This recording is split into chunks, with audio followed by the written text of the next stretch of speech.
Chapter number 1113 is on a whole new level, and one of my favorite things on this chapter is how we can feel the Gorosei's tension, and in turn, how this makes them even scarier. An example is how Saturn does not even think about capturing Robin, as it seemed they ordered before. He straight up tries to murder her, then calls no one else other than Akainu soft. This really shows how mad they are. To be fair, Akainu thought he got all the scholars. If there is anyone Saturn should think is too soft, it's Kuzan. So Vegapunk won't call the Gorosei evil because they are maintaining the red line, which could be their pre-verse way of trying to preserve humanity after the rest of the world sinks into the sea. Red Line, Zunesha, Noah, Sky Islands, pirates living at sea were all at one point ways to survive the coming apocalypse.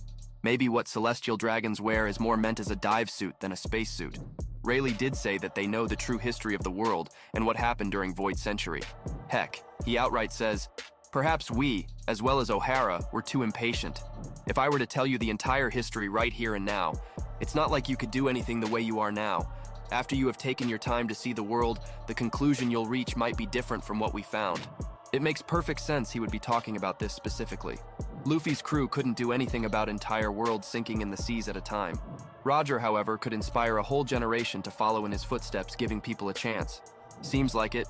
One line literally says, "I will not apply the labels of good and evil at all, because I understand too little about him to begin with."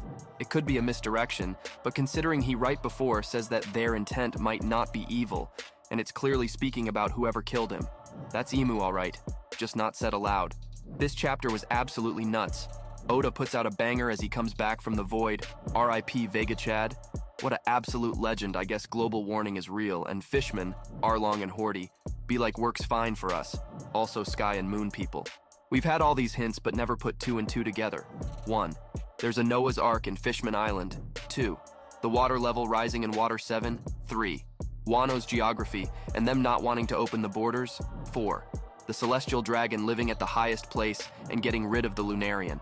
That is definitely not what I expected. And yet it makes sense.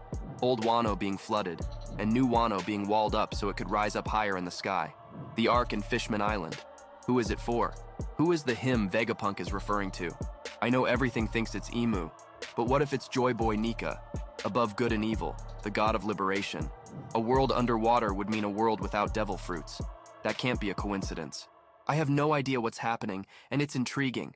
So the Elders' big secret is that they've been suppressing the fact that global warming will sink the world? It's all about climate change. I have a feeling this relates to Luffy's and Roger's dreams. Everyone defending Robin is so sweet. I wonder if the Ark was supposed to carry everyone, and the fishmen, to the land that would be left over after the world sinks. But the world never sank, changed, so they didn't use it.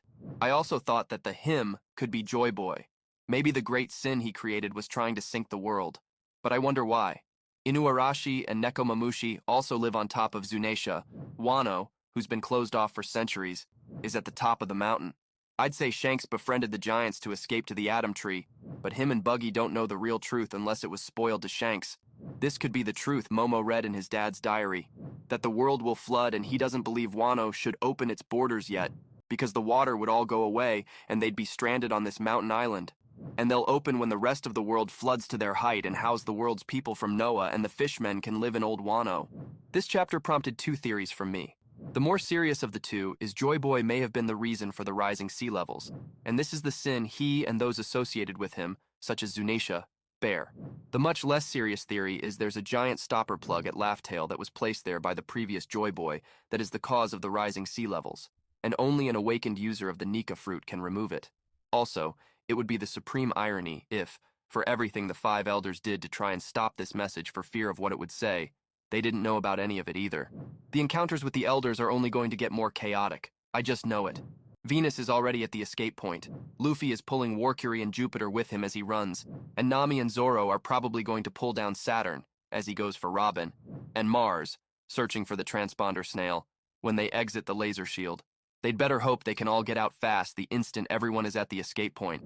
Otherwise, they'll have to deal with all five elders at the same place at the same time. You know, I think there might be a minuscule chance that Vegapunk might be saved. We're reminded again that only his heart has stopped. But what about his brain? We see that his huge brain is in a tank and might still be functioning. Currently in real life, humans can still live and function with artificial hearts, while waiting for a viable heart donor, and even through partial heart transplants. As long as he's not brain dead, there might be a chance to save him.